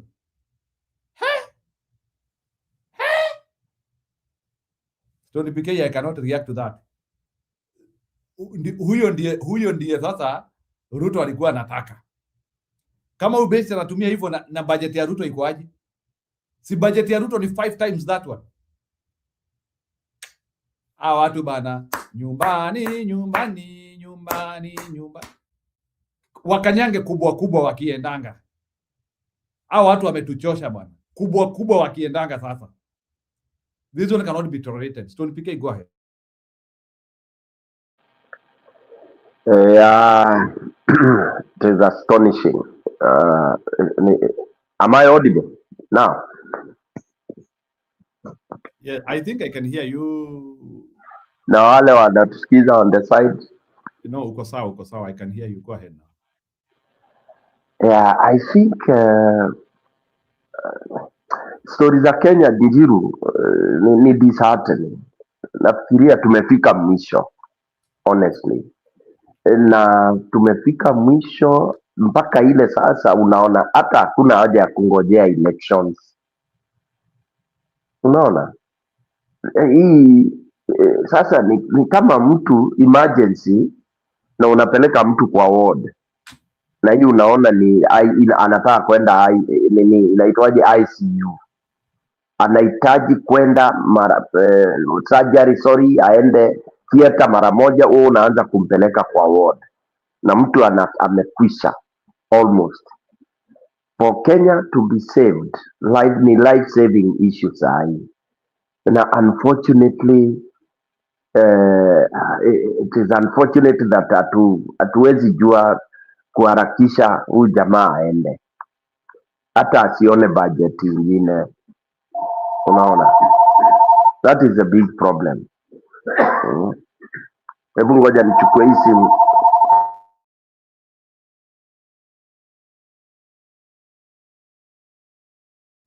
Haya, sawa.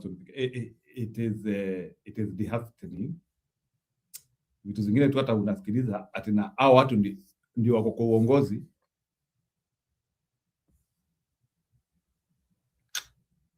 Wow. Anyway. Yeah, Njiru, I'm saying ni shida Njiru. I don't know. Again, kama vile sasa hiyo story imekuwa covered na nani Nation TV. Hizi maredio zingine na matv zingine za vernacular za kila lugha, sijui kama wanaweza report hivyo ati na ikuwe broken down kabisa kabisa, yani mwananchi ndio ule bado anaumwa asikie kule dozi naenda. Sijui hizo story zitapeanwaje mwananchi, hizi mabunge za wananchi. Haya kule kwa redio wakina mama wakiwa kule sokoni, sokoni zile zingine hata hazijamalizika, hazijawekwa, hazijakuwa taken care of na wanalipa pesa zao. Haya watu hawakuji kununua. I don't know how this can be broken down kabisa kwa mwananchi wa kawaida ule amefinywa kabisa, ajue kwamba uchumi uharibiki ati juu Mungu atupendi ama ati unaambiwa tuombe Mungu, shetani nini na nini. Wananchi wajue kwamba impoverization is intended, imeplaniwa kuanzia hizo video umecheza kwanza za governor. Unaona, watu wajue, and wale working class of course hao sasa wanaona kwa TV because they watch, but also those who never watch TV wakisema wapendi siasa, wajue hiyo kulia hiyo payslip iko rated to do what. Na wakijua Ruto akiinsist ati sijui lazima watu walipe Singapore ilitengenezwa sijui through nini na nini na nini, mwananchi doesn't need to be taxed like that, but atakuwa taxed kama pesa ni wasted hivyo, as you've said it. Kwa hivyo budget ya Ruto is 5 times that. Juu si umesikia wakiambiwa ni watu wanapenda class. Mtu yani unapenda class. Kama unapenda class usiende ukanini, uende atoke huko aende akafanye legal practice yake, acharge clients zake kile anataka. Aache pesa ya raia. This country Njiru, I don't think tutarecover kwa hizi damage zinafanywa. I don't know. Na ninafikiria, I don't know. Let's wait and see how nani watareact kesho. Akina opposition. Tuone. Opposition wako na kadi nini zote very easy nini. Easy inaitwaje? Easy hawa watu wamejipiga. Nikaa ile unapigana na mtu alafu anakanyanga makoro ya ndizi anaenda kuteleza, una ngumi moja tu unamwangusha chini. Okay? In fact right now opposition wangechukua path ya incitement. Okay? Mwananchi sasa akasirike. Incitement in terms of mwananchi akasirike, ajam kama vile Jenzu walikuwa wamejam. And I hope kuna watu wamekasirika mahali. I hope hii silence iko Njiru. Unaona kuna some silence which is it's full of airy. I mean it's a silence that is scary. Silence ni kama ile unaona maji mahali inanyamaza mpaka unaanza kushindwa. Is it that is too deep or what is going on there? Hii silence iko Kenya na watu kuonekana wamenyamaza tu. Nini? What is it? And you can see what governors wanafanya, na si governor mmoja. Yani kila mahali ni wizi Njiru, every corner ni wizi. Hata watu wakiongea juu ya kwenda broad based hawataki kuongea kwenda juu broad based juu ya kitu kingine, kwenda kuiba, kuloot na kucover what they have looted. So do you think that it's only a normal election that can be able to clean this country? Ndio ita cleanse? Do you think that is the way? Surely? You think somebody will facilitate an election that will make him hand over power peacefully? Hiyo inawezekana? I'm posing that question to even those who are on the comment section. If this evil that we are seeing, hii ushetani iko sahi, the rot, surely Na ulisikia nini? Ulisikia presentation ya Doane jana juzi Wednesday jana. Ulisikia vile alikuwa anaongea na confidence akasema Kenya iko mahali best. Kila kitu inaendelea, aliweka ni yani it means that the majority of us we are mad. Sisi ni wenda azimu. Wale na Ruto na wale wengine ndio wako nomo. Njiru na wengine nyinyi sisi ni wenda azimu. I mean, I listened to the video JKL full and I felt like crying. Yeah. And then Njiru, I don't know. Sijui mtu akikasirika sana huwa anatakikana kufanya nini? There is a tribe in Tanzania, wakikasirika zaidi mtu anajipikishanga chini anajiua.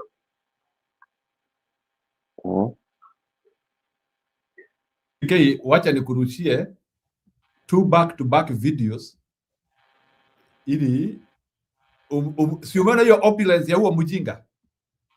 Yeah. Then, the same country ndio hii.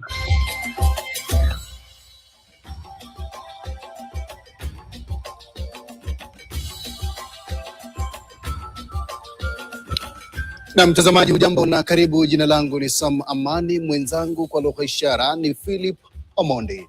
Na mbuzi, kondoo na ng'ombe wanaendelea kufa kwa wingi kutokana na ukame ambao unaendelea kushuhudiwa katika maeneo ya kaskazini mashariki ya taifa, kaunti ya Mandera ikiwa imeathirika zaidi. Mabwawa ya maji yamekauka huku shirika la Msalaba Mwekundu nchini likionya kwamba hali ya ukame imefikia kiwango cha kutisha.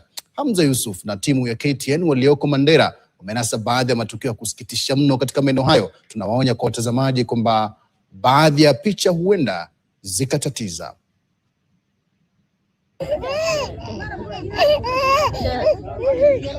Halima Abdi, mama wa watoto wawili, anahangaika kumtuliza mwanawe wa miezi mitano katika kijiji cha Dimu, kaunti ya Mandera.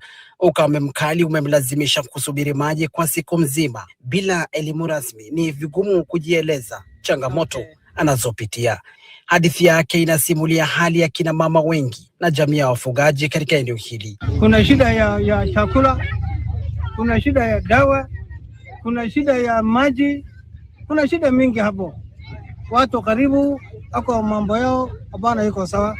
Baada ya kusubiri kwa muda mrefu, leo baadhi ya wakazi walifanikiwa kupata maji lililotolewa na mhisani. Huu muda mpaka tupate mvua, Mungu atujalie na mvua, tunaomba hii usaidizi isikatike.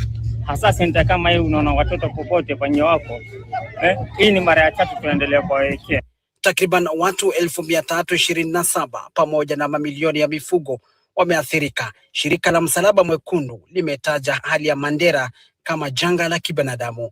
The confluence between geography, that geographical area, the way just the landscape is, the ecological zone, the lack of rain, the continuous lack of investment in infrastructure in those areas. That is the combination that creates the problem that we're all pointing out. Why is it that we are not capturing water when it is raining so that we're able to use it in the dry period? Mifugo michache iliyosalia inalazimika kupelekwa sokoni Mandera na kuuzwa kwa bei ya chini mno. Bei ya mbuzi ngapi? Hii mbuzi unaweza ni 500. 600. 700. Unauza 500, 600, 700. Bei ya mbuzi hata tumekosa sana. Umesema? Tumekosekana hata 500, 400, 600 tumekosekana. Kama mbuzi iko. Hakuna mtu ananunua. Hali dhaifu ya mbuzi inaonyesha kuwa kiangazi cha msimu huu ni kikali na si cha kubezwa. Ngamia nao wanauzwa kwa nusu ya bei yao ili kupunguza mzigo kwa familia. 70, 60 haijapungua. Zamani 120, 130. Katika eneo la Shimbir Fatuma, bwawa la maji lililokuwa tegemeo la kipekee limekauka kabisa, huku wakazi wakikosa pahala pengine pa kukimbilia. Maji kusha, maji imeisha. So ikiwezekana tutarudi raundi ya pili tafadhali.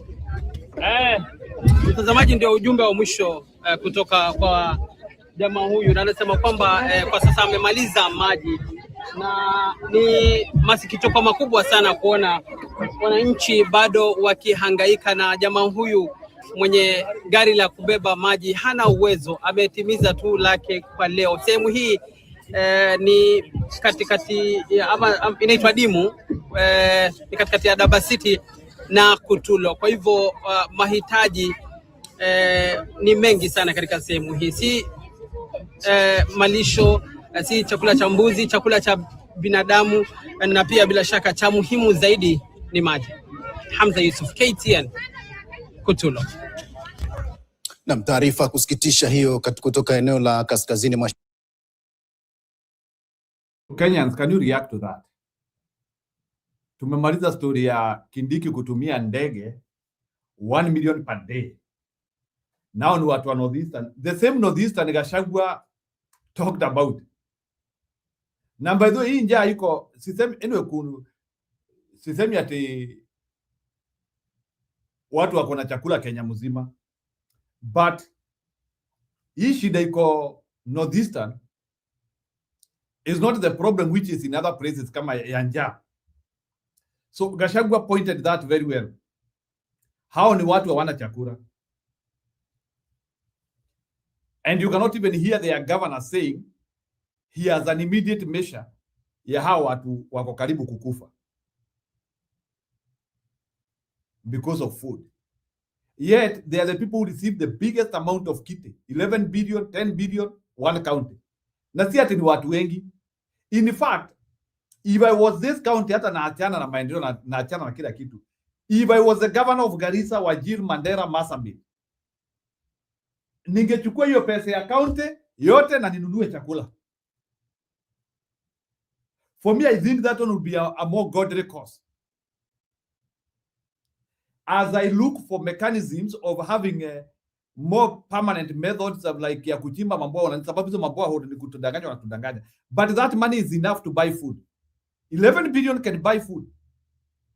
Those places like ni watu like 100k, 200k, si watu wengi sana.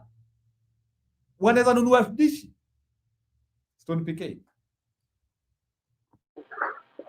Njiru, we are talking of 60 plus years after independence and having the same problem. Fast forward to 20 years of devolution. And then when things are pointed out, what happens? People come up in arms, defending and fighting Gachagua like shit. Okay. Now, you put it you put it well. Why did you not focus on three top priorities, 3 life-saving, sustainable life-saving programs? Sustainable life-saving. Number 1, water. How many years would it take to have that water solution? Why don't we have similar issues in Egypt, which is the whole desert?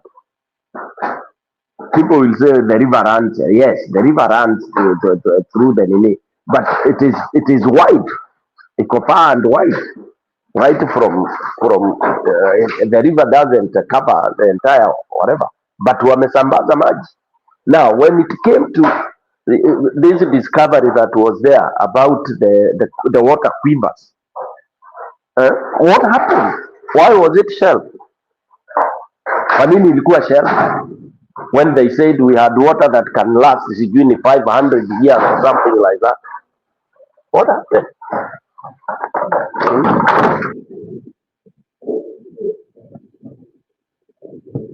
What happened? Is it that then somebody was saying, oh, you know, that the governor is coming like very about saying that they did borehole, they do the wells and then the wells collapse and all that. Yeah, because they do everywhere. Okay? I've done like boreholes that is done, and I've never had a failure that collapses. Because you have to do it well. You should know the texture of where you are thinking this borehole. You know, and you do it correctly. Why should you come and say they collapse if you line the map properly? Okay. If it is solution in boreholes, then we do that. Hiyo maji walisema ina last, inaweza serve the entire country. Mimi nilizuia ikichimbwe. Because once you provide maji, period, maji will sort out. Watu wataanza kulima, nilisikia nani akijisisi hata na maneno ya gulali sijui nini akila wanafanya. How do you say this and yet people are dying? How do you feel when you see tanka hapa akisema maji imekuja inaenda, watu wanalia hapo because kwingine hawakupata maji? Sincerely speaking, hata ukiwa wewe ndio Ruto na hiyo ndio unaambia hiyo ndio nchi yako, wewe ndio president, surely hata kama iko God, huyu Mungu kweli atasamea watu kama sincerely speaking? Ati sasa hao watu wanaangalia hao watoto, they are staring at death like this. No. Alafu unasema hii ya kawaida. You are talking ni kawaida when you have over 1 million people present wanasikia death hivi anga. Hata there should be a declaration of emergency right away. Hiyo bunge inatakana ipostpone kila kitu inafanya. I mean, I don't know. For me, I think I have no one. Sina maneno ya nini. And I'm not blaming Ruto alone. I'm blaming all the successive governments of 1962. Okay, I know Kenyatta had a meeting with the historic injustice. But as soon as now we came and accepted them, based on those stupid discrimination and all that, kama walikuja wakatii na mimi itakuwa ikaitwa part of Kenya and all that. And especially when we got the devolution in place. Yeah? Why would we not have solved that kind of a problem? Sasa in the next 1 or 2 weeks tutakuwa tukiripotia vifo za ajabu na watakuwa wanafika. For some of those animals ndio zitaanza kufa kwanza, then what? It is terrible.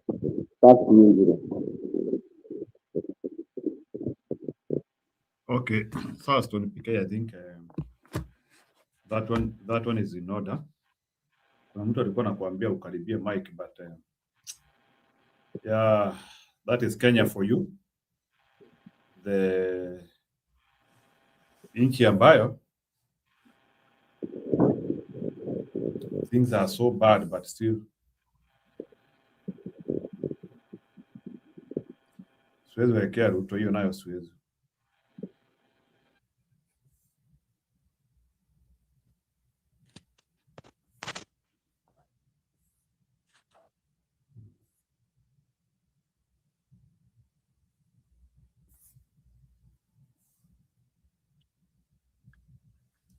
So hiyo story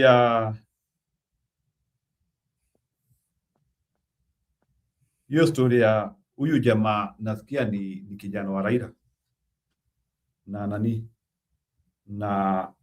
na Winnie. Stony PK, what do you take about it? Jamaa ule anasema adopted. Huyu ambaye anasema walikuwa wanaongea mambo mingi sana na Raila. Walikuwa wanaongelea wapi? Unajua vitu zingine ni vipindire za ujinga tu. Walikuwa wanaongelea wapi? No, he has said that he used to speak with his father, with his dad. Yeah. How is produce my images, sijui wakiwa kwa mandege, wakiwa wapi.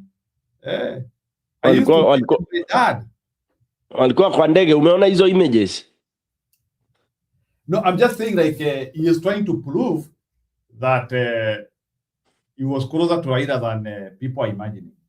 Hakuna mahali tuliona Raila na huyo. Ulimuona mahali? Hata saa hii ukitafuta images kiko mahali. I saw some bloggers trying to share, or maybe they are created images, I don't know, but niliona bloggers wakijaribu kushare, but what is that unsettling? Yeah, unsettling inatuambia aje? alikuwa adopted aje? Maybe they are hiding something. Labda ilikuwa ni mpango ni mtoto wa mpango wa kando wa baba. That they should come out very clear. Unajua sasa hii wanaficha juu ya mamba nini, hawezi kuwa adopted. Labda ni Raila alikuwa na mpango wa kando kama mwanaume wa kawaida. Lazima there was other women other than Aida, of course. Tunajua kulikuanga mara not once baba amepigwa kwa nyumba, you know. Kawaida vile wamama akina mama ukasirika. Si mara moja, hizo tunajua. So definitely lazima iwe ina downplay you. Si ati adopted, maybe ni real son wa Raila, mpango wa kando. Side wale wakina mama nini. Labda kuna mama fulani na anakaa Msomali, kwa hivyo lazima Raila basi alikuwa na walalo mahali. Unajua pia alikuwa si kidogo. I mean my own thinking. Haiwezi kuwa adopted. Atakuwa adopted na inajulikana saa hii after baba amedied. Ndio inakuwa ati whatever. Ndio Charlie anaongea Kijaka ndio. Lakini unajua hata Junet anaongeanga Kijaka. Alafu tena unaona there is a possibility closeness ya Raila na Junet. Lazima kuna mambo tu. Haiwezi kuwa let me say this. Hakuna vile sasa Raila anaweza kuwa alikuwa so personal, very close na huyu chali anaitwa Junet, na hizo maruti zote wanaenda na yule ati hakuna mahali Raila alikuwa aliambiwa mazee unaonaje udem aleta kitu inakaa poa. Sasa hiyo mada akona kule most likely kuna ugondi imeendelea hapo because panapoficha moshi pana moto. Na hizo ma confidence huyo chali ako nazo lazima iwe kuna vile kuna namna. But unfortunately such battles I mean such things hazitamsaidia, labda tu ile zitamsaidia hata wezana na hao. Lazima unless iwe ni more than just that, iwe ni hivyo nasema, iwe ni kuna mama mpango wa kando mahali na ndio huyo kijana alipatikana hivyo. Otherwise just saying adopted, so what? If you are adopted, then there must be documentation. Then you are rightful son of Raila. Yeah, equal kina Fidel na wale wengine, which cannot be disputed. Maybe he did that, but it would be unfortunate if he never formalized it. Yeah. And this should be a lesson to people. When you want to adopt, I'm sure mostly you discuss with your wife that umeona mtoto maybe umemuona maybe ni kijana umesaidia alikuwa kutoka family maskini or something like that, because I know baba had that heart. Labda aliokolea tu jahazi kitambo, lakini kama ni hivyo then the family knows, because lazima for him to come into adopted na Raila, lazima baba alikuwa anajaribu rescue a situation, a dire situation, you know, ile humility whatever. And if that was the case, then they should all be knowing that there is a kijana that Raila has been supporting all along. And I don't think Winnie would have despised it that much. Here alisema mtu labda kuna njia mbili, either Mathare or something like that. I don't think it would have been dismissed that way. Lazima, or maybe anyway, there is so much speculation which I don't know who can clarify. And do you think whatever is happening might affect the natural existence of ODM? Could it be part of the reasons which are actually threatening ODM existence? No, ODM is it's threatened by everything. You see, in parties, once the owner of a party dies, the party dies. It is straightforward. ODM is dead. It's going to die. It will go with Raila. Right now, ODM is fragmented. As much as people are saying, oh, iko pamoja, ODM is on its deathbed. It is equal, I think, in almost five pieces. Yeah, that one is no doubt. Hakuna. By the way, it's so split. If I can quickly tell you how split. If you look at what now this this piece that is pretending to be vocal here, Kinawanga and all that, that is a Luo thing. Sasa imekuwa ni ndio hata kwa board meetings wanaongea na Kijaka. Then you have these other guys akina wanaitwa nani wale huko akina Joho huko coast nini na nini, they are not they won't hang on there, all right, because already wameissue ultimatum, wamesema without Joho being XYZ, then they will just go form their own. Then you have these other ones wanaitwa nani akina Sifuna na akina Ongiri. Okay, so akina Sifuna hawana nini, they will have no choice, but eventually watatoka tu, watatoka unless watoke na party moja maybe waende wakaone Kalonzo ile certificate wapewe ndio wajiite ODM Kenya, alafu hiyo ingine ibaki to ODM Orange or something. I don't know what it will be. Yeah, but definitely I don't see them holding, because the big bone of contention is the broad-based. The fact that wale wachache wanajidai ati wanaenda broad-based ndio maendeleo nini, na kumbe ni selfishness. Yeah, and kuna hii faction imesema tawe, hakuna maneno ya broad-based. So where do you see the party existing, Bwana Njiro? Ni wapi unaona ita survive? It doesn't even need a catalyst. Na imeharibika zaidi because sasa sasa useme tena kuna core tena ya ODM ambayo ni family Odinga sasa mwenyewe chairman mwenye party family. Unaona already mama amepewa kazi UN, Winnie naye atapewa, wote hiyo watazimwa kabisa. Sasa hiyo itabaki tu kwa family hapo kwa nyumba hiyo jina, the party was started by our father and all that kind of a thing. Unfortunately, that is the doom that is awaiting this party, which now will also now bring the sum total that parties cannot exist in the manner they are set here in Kenya. Okay, until we mature to a status whereby a party does not belong to an individual and does not belong to a region. When we graduate to that level, then we can say that, for example, when anybody dies, the party lives on. But as of now, ODM 20 years, watakuwa anasema once upon a time, that's how it was. Wow. So the party will die. So after the party dies, Bwana Stone PK, are people going to percolate to other political parties? Can we have some harvest there as opposition, or they will fragment majority of them to Ruto rise? Can we say we can have some harvest as it collapses?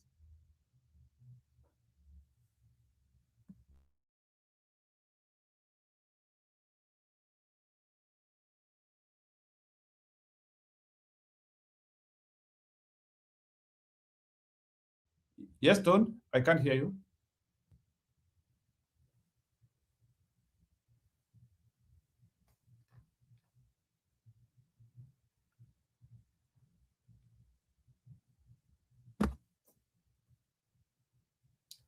Yeah, Stone ameenda. So I want to appreciate your coming. Yeah, today I want to end the podcast a little bit early. Yeah, so that I can go and have a small rest. Leo nimeshinda hapa na pale. And I still need to do 1, 2, 3. Yeah, I still need to do my daily report. So kama sijafanya my daily, so nafai kulala usiku sana. So kungekuwa na more people wanaweza kuja washikilie show, I could have continued, but I need to to finish some tasks now. So si ati nimekatiza show kwa, it's only that I wanted to start it off, but tutakutana kesho. Thank you and bye. Now please kama amuja subscribe show, you can subscribe. And also those who want to become members, you know the ways of becoming members. Bye.